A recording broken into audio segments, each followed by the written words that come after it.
Hey, good morning and happy Friday, everybody. Welcome into this week's long-form episode on Mining Stock Daily. Before we begin, let me send my sincere appreciation to Kylie Williams for covering the pod over the last couple of days while I was away with the family.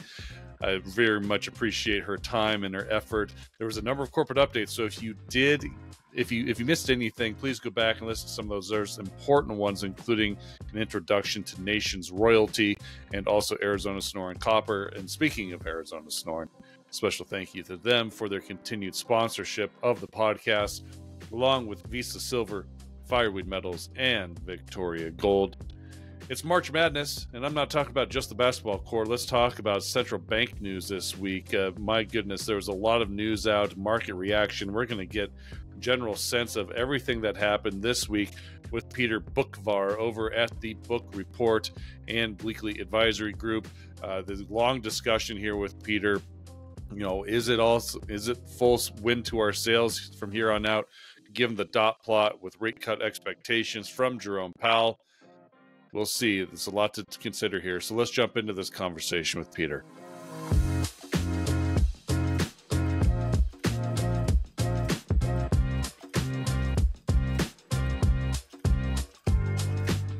All right, let's get a wrap here on this week's March Madness, as I like to call it. It's not just the basketball court, Peter Boockvar, but my goodness, we've had news from three central banks, including the FOMC.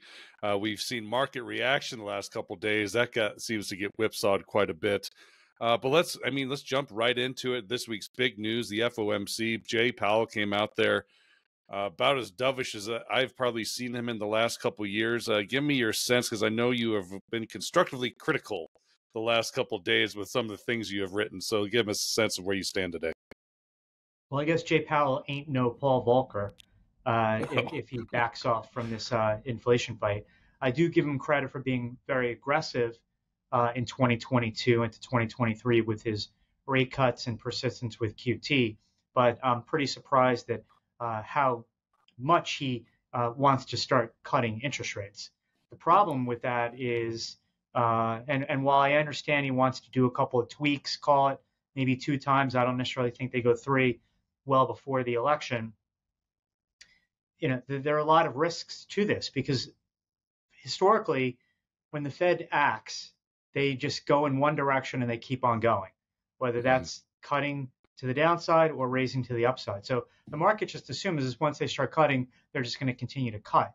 And it's amazing that Jay Powell doesn't realize that, because he's doing this at the same time that inflation pressures are still very much there. And all you have to do is look at the recent lift in commodity prices, 5-year inflation break-evens at a 1-year high. Read through the PMI data out of Europe this week, all reflecting price pressures. Goods prices, which have fallen back to 0 on a year-over-year basis, have likely bottomed out. So he's really rolling the dice here, and I'm surprised that he's doing so. And also, he sort of blew off the question on financial conditions, which proves that they only pay attention to financial conditions, aka the S&P 500 and credit spreads, when it is most convenient for them.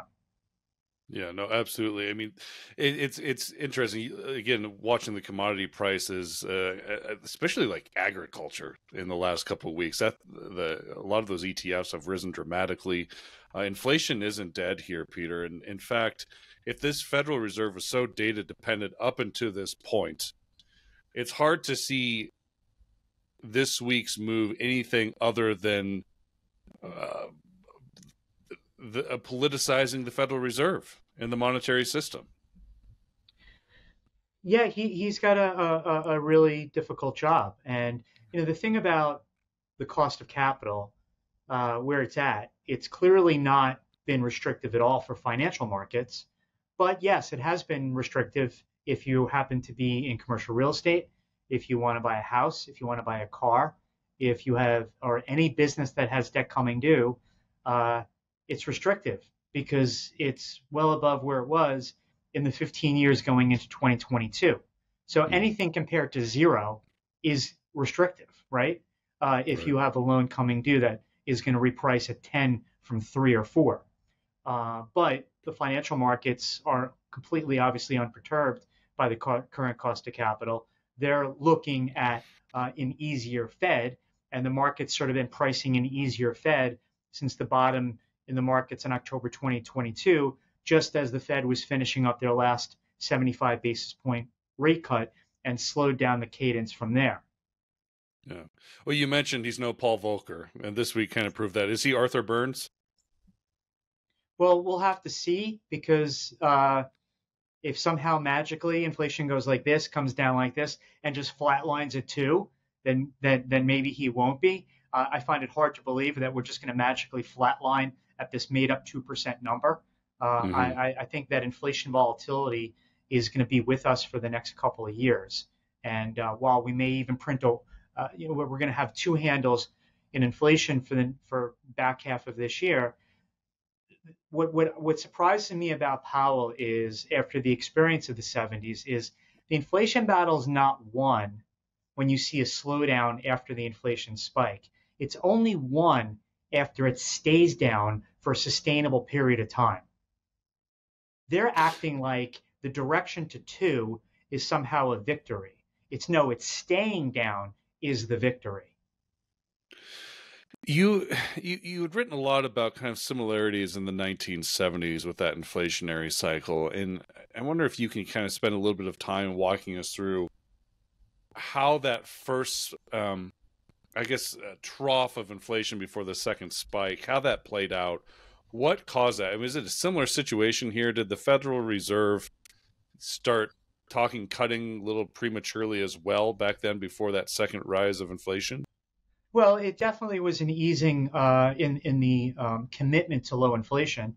To keeping inflation low. But also there were price controls that the Nixon administration had implemented that helped to lower temporarily the rate of inflation. We know that price controls is a terrible policy and just sows the seeds for an explosion of inflation thereafter. And that's exactly what we saw. So when you're a central banker and you see inflation run up and then it comes down, you definitely get complacent. Then you throw in the price controls and they thought, okay, well, this will keep inflation down. And all it did was sow the seeds of an inflation run from 3 up to double digits over the ensuing decade. Yeah. And we all know how that played out, and that it wasn't over then. I mean, there was a third spike, and that's the Volcker, smash on inflation, raise interest rates to, whatever it was, 14, 15% right. At the time. But, Peter, I mean, history doesn't rhyme, but this seems too familiar. I mean, do we really need to go through this with a fine-tooth comb? I mean, can we just look at that last inflationary cycle and kind of sniff the same thing out here of what's happening? Yeah, I mean, it's I understand, Powell's dilemma, but Powell's dilemma is not just currently in the last 2 years. Powell's dilemma is he's trying to keep policy well above where it was, like I said, in the 15 years going into when you have 15 years of essentially zero. Yes, Powell tried to raise rates all of 200 plus basis points. That's all he was able to get away with before the markets had a hissy fit, and he wussed out from there. So the problems that the Fed has in this is goes back decades, not just the last couple of years, in how to manage. I mean, they've turned the housing market completely upside down after the bubble that they created in the mid 2000s. So, the only way to extract yourself in a healthy way from being a drug abuser, or in this case, a low interest rate, easy money credit abuser, is to go cold turkey. What Powell is sort of doing is getting tempted by the allure of cheaper money, again, thinking that he's won this war. Because also you're in an election year. He's afraid that all of a sudden you're going to see this jump in the unemployment rate. And the last thing he wants to do is be stuck in a situation where he's cutting interest rates right before the election, because maybe he wants to because the unemployment rate is rising, which by the way, right now is at a 2-year high. And he would not want to look to be political. So it almost seems like he's trying to say, okay, let me just get a little bit ahead of this. I'll only cut once or twice this year. It's not really going to be a big deal, but it may be a big deal because you look at the long end of the yield curve, that's going to be the arbiter of judgment on Jay Powell. He can have all the influence he wants on the short end, but the long end is going to determine what they think about what Jay is doing.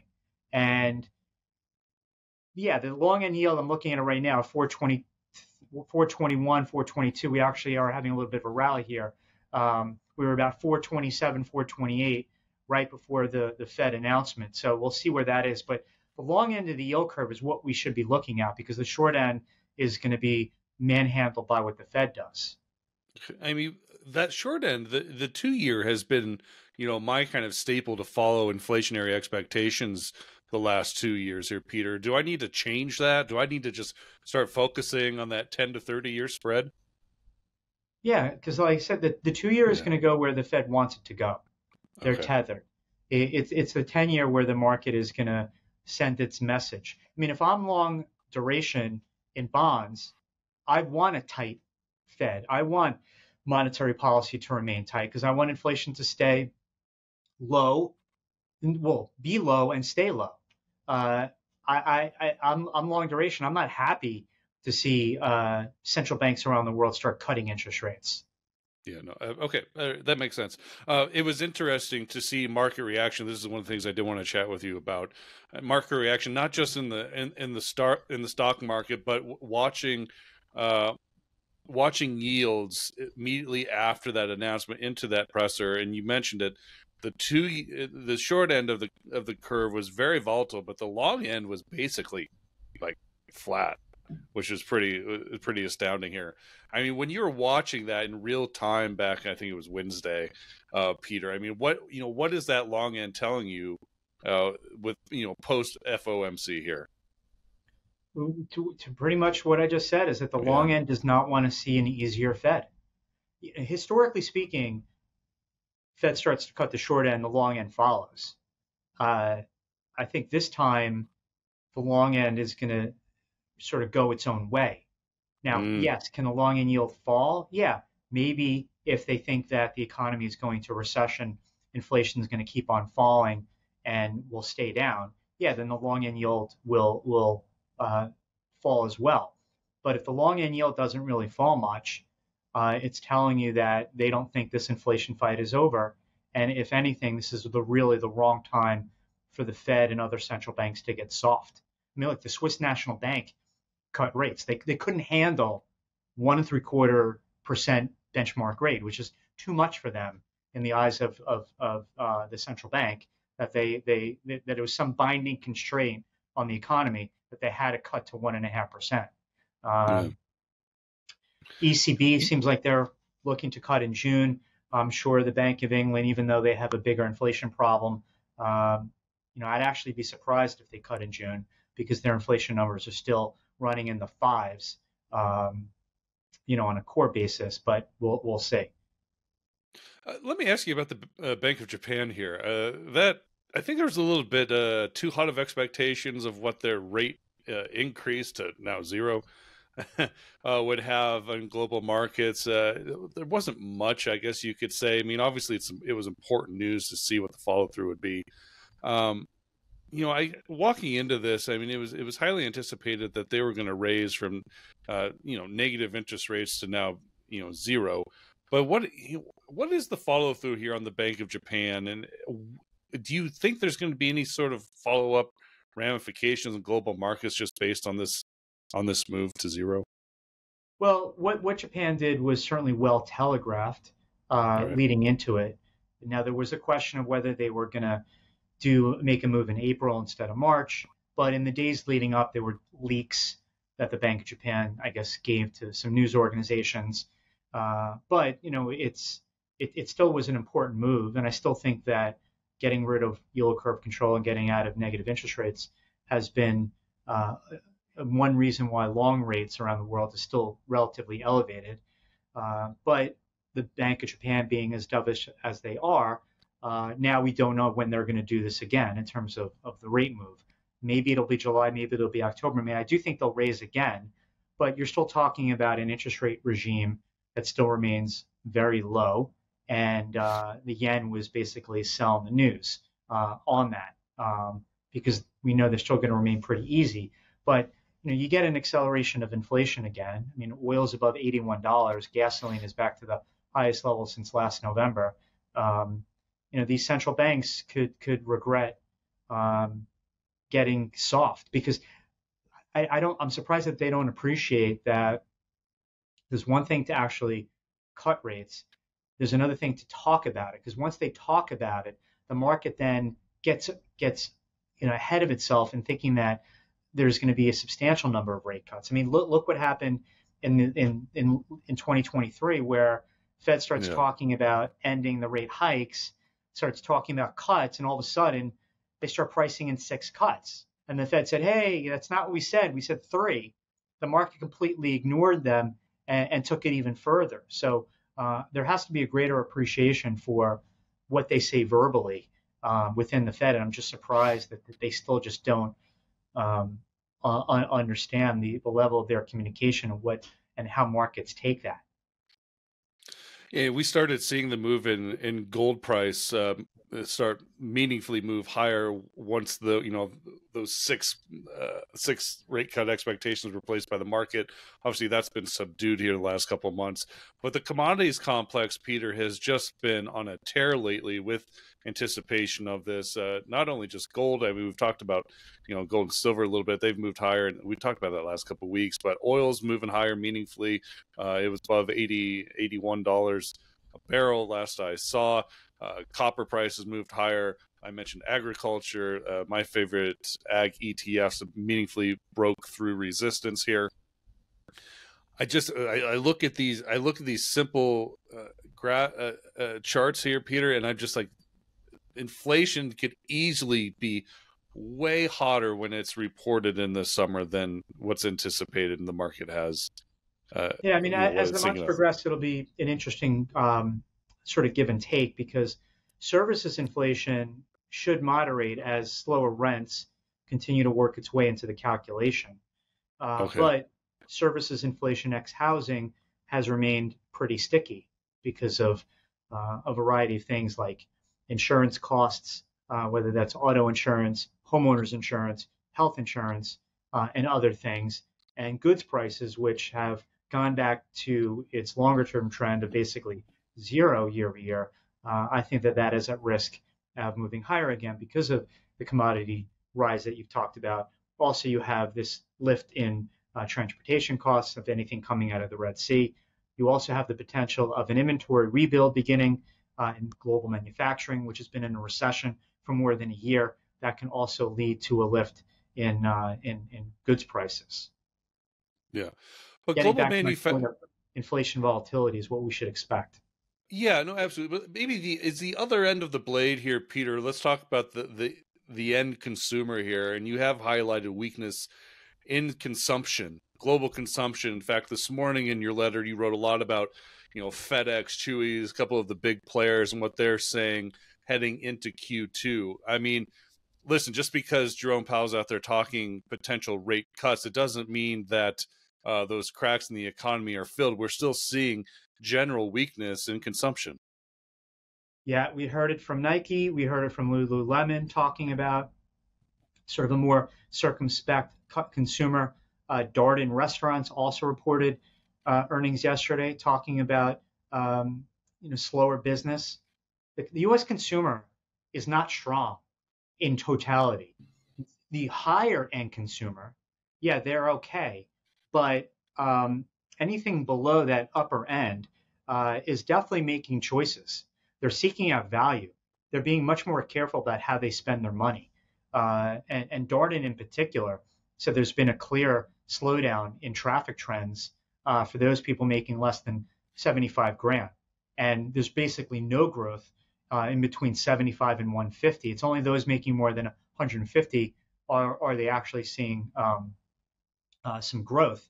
And even there, it's been much more mixed. I mean, their fine dining category, which includes Capital Grille, they said that was challenged. Lululemon, which has been this great growth story, talked about a slower U.S. consumer, and that's why the stock is getting hammered today. So there are a lot of pockets of shakiness within the U.S. consumer right now that I think after the last month of digesting a lot of retail earnings, it's becoming more apparent. Then FedEx, of course, talked about slow global trade. But then, as I said earlier, there's hopes that maybe we're about to see some inventory restocking. There was some evidence of that in the Philadelphia manufacturing survey, but then on the other hand, there was not in the PMI from S&P Global. Germany and UK, their industrial figures and business confidence numbers pointing to some optimism. So some mixed signals here, but I think with respect to the consumer, they're definitely being choiceful, and I put that into quotes because the Walmart CFO has used that word for multiple quarters now. Okay. Thoughts on the commodities sector, Peter? Again, we mentioned hard assets are moving higher in the last couple of weeks. I mean, where do we go from here? Do you think we just got to wait to see these rate cuts play out to see if we get another leg higher? Give me your thoughts on energy, metals, all the ag commodities. I think we continue to go up in energy prices. Some industrial metals, I mean, particularly copper. Hold on a second, sorry. No problem.